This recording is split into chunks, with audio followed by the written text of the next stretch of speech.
Israël et les États-Unis d'Amérique ont retiré leur délégation des pourparlers de cessez-le-feu à Gaza pour des consultations avec l'envoyé américain Steve Witkoff qui a accusé le groupe militant palestinien Hamas de ne pas avoir montré de bonne volonté dans les négociations.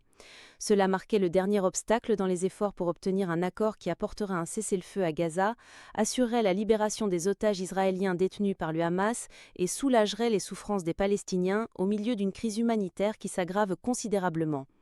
Witkoff a déclaré que les médiateurs avaient fait un grand effort, mais le Hamas ne semble pas être coordonné ou n'agit pas de bonne foi. Nous allons maintenant examiner des options alternatives pour ramener les otages à la maison et essayer de créer un environnement plus stable pour le peuple de Gaza, a-t-il écrit sur X.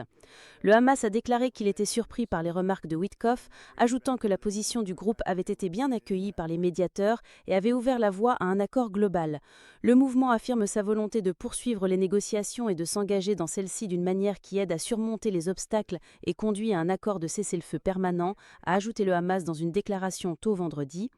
Tant Israël que le Hamas font face à des pressions internes et externes pour parvenir à un accord après presque 2 ans de guerre, avec la situation humanitaire à Gaza qui se détériore et les Israéliens préoccupés par les conditions dans lesquelles les otages sont détenus.